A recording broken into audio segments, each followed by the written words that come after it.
హైకోర్టులో అల్లు అర్జున్ కి ఊరట దక్కుతుందనేటువంటి ఆశ అయితే వాళ్ళ లోపల ఉంది. సో ఏ బేసిస్ మీద అంటే ఏ మెరిట్స్ మీద వాళ్ళు ఇంకా హోప్స్ పెట్టుకున్నారు? ఎందుకంటే ఆల్రెడీ ఈ అరెస్టు అక్రమం అని చెప్పని అల్లు అర్జున్ తరపున న్యాయవాదులు నాంపల్లి కోర్టుకు చెప్పినప్పటికీ కూడా ఎక్కడ కూడా వీళ్ళ వాదనలు పరిగణించలేదు. సో ముందు నుంచి మనం చూస్తున్నాం ఈ కేసులో అల్లు అర్జున్ ఇంటికి ఉదయం 11:45 చిక్కడపల్లి పోలీసులు వెళ్ళినప్పటి నుంచి ఇప్పటి వరకు అంత సీన్ అంతా కూడా వన్ సైడ్ గానే కనిపిస్తోంది. ఎందుకంటే ఆయన అరెస్ట్ చేయడం కావచ్చు, పోలీస్ స్టేషన్ తీసుకురావడం కావచ్చు, మరి ఆయన స్టేట్మెంట్ రికార్డ్ చేయడం కావచ్చు, లేదంటే గాంధీ హాస్పిటల్ తీసుకెళ్లి వైద్య పరీక్షలు చేయడం కావచ్చు, మరోవైపు నాంపల్లి కోర్టుకు తీసుకురావడం కావచ్చు.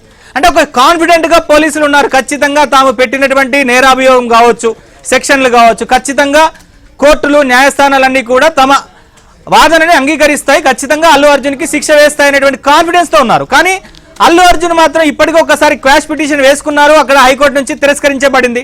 అయినప్పటికీ కూడా ఖచ్చితంగా మళ్ళీ రెండోసారి క్వాష్ పిటిషన్ వేసుకున్నారు, మళ్ళీ కూడా వస్తుందనేటువంటి హోప్ ఉంది. అసలు ఈ రెండు పార్టీలకు సంబంధించినటువంటి ఈ వాళ్ళ మెరిట్స్ ఏంటి, అసలు ఎందుకంత హోప్ తో ఉన్నారు? ముందు నుంచి కూడా పోలీసులు ఈ విషయంలో కాన్ఫిడెంట్ గానే ఉన్నారు. ఖచ్చితంగా అల్లు అర్జున్ అరెస్ట్ ఖాయమన్న విషయాలు గత 2-3 రోజుల నుంచి కూడా వినిపిస్తూనే ఉన్నాయి. అందుకు అనుగుణంగానే ఈ రోజు అనూహ్యంగా ఆయన అరెస్ట్ చేశారు పోలీసులు. మరోవైపు చిక్కడపల్లి పోలీస్ స్టేషన్ తీసుకొచ్చి స్టేట్మెంట్ రికార్డ్ చేశారు. అనంతరం గాంధీ ఆసుపత్రి తరలించి వైద్య పరీక్షలు చేసిన తర్వాత నాంపల్లి కోర్టుకు తీసుకుని వచ్చారు. అయితే ఇటు అల్లు అర్జున్ మాత్రం ఖచ్చితంగా తనకు రిమాండ్ రిజెక్ట్ అవుతుందన్న భావనలోనే ఉన్నారు. ఒకవేళ నాంపల్లి కోర్టు తనకు వ్యతిరేకంగా తీర్పిచ్చినా హైకోర్టు ఖచ్చితంగా తనకు అనుకూలంగానే తీర్పిస్తుందంటూ కూడా ఆయన భావించారు. ఇందుకు సంబంధించినటువంటి ఆయన ఆశాభావం వ్యక్తం చేయడానికి గల కారణాలు కూడా ఉన్నాయి. అయితే గతంలో జరిగినటువంటి ఇలాంటి తొక్కిసలాట కేసులను ఆయన ఉదాహరణగా ప్రస్తావిస్తూ ఉన్నారు. ఆయన తరపు లాయర్లు కూడా ఇదే అంశాన్ని ప్రస్తావిస్తూ ఉన్నారు. ఇంతకుముందు మీరు చెప్పినట్టు వడోదరలో జరిగినటువంటి ఘటనలు, అందులో వడోదర ఘటన ఘటనలు కావచ్చు, అలాంటి చాలా ఘటనలను ప్రస్తావిస్తూ ఉన్నారు.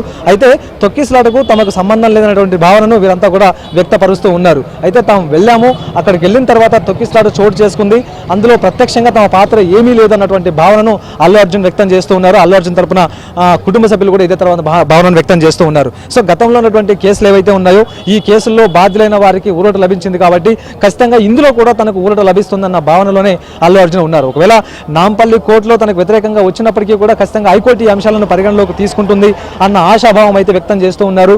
హైకోర్టులో ఇప్పటికే ఆయన తరపున అల్లు అర్జున్ తరపున వాదనలు వినిపించడానికి ఇప్పటికే సీనియర్ మోస్ట్ లాయర్లు వాదనలు వినిపిస్తూ ఉన్నారు. ఇప్పటికే గతంలో జరిగినటువంటి కొన్ని కేసులను ప్రస్తావిస్తూ ఉన్నారు. ఈ కేసుల్లో ఏ విధంగా అయితే బాధ్యులంటూ కేసులు పెట్టారో వాళ్ళకి ఊరటనిచ్చారు, అదేవిధంగా అల్లు అర్జున్ కూడా ఊరటనివ్వాలనే విషయాన్ని అయితే వారు ప్రముఖంగా ప్రస్తావిస్తూ ఉన్నారు. సో చూడాలి కోర్టు ఏ మేరకు నిర్ణయం తీసుకుంటుందన్న అంశాల గురించి. ప్రధానంగా అల్లు అర్జున్ ఇక్కడ నాంపల్లి కోర్టులో వాదించినట్టుగానే ఈ కేసుతో తనకు ఎలాంటి సంబంధం లేదు, తన తప్పు లేదు, తన ప్రమేయం లేదనేటువంటి విషయాన్ని చాలా బలంగా ఆయన వినిపిస్తూ ఉన్నారు. ఆయన తరపున లాయర్లు కూడా వినిపిస్తూ ఉన్నారు. అయితే గతంలో తాను వివిధ రకాల థియేటర్లకు వెళ్ళినప్పుడు కూడా అక్కడ ఎలాంటి అవాంఛనీయ ఘటనలు చోటు చేసుకోలేదు, ఇక్కడ కూడాను ఇక్కడ తొక్కిసలాట జరగడంలో తనకు సంబంధించిన ప్రమేయం ఏది లేనటువంటి భావనను ఆయన వ్యక్తపరుస్తూ ఉన్నారు. సో మొత్తానికి నాంపల్లి కోర్టులో ఆయనకు వ్యతిరేకంగా వచ్చినప్పటికీ తీర్పు, ఇటు హైకోర్టులో మాత్రం ఆయన ఆశ పెట్టుకుని ఉన్నారు. ఇక లాయర్లు కూడా అదే తరహా ఆశాభావంతో ఉన్నారు.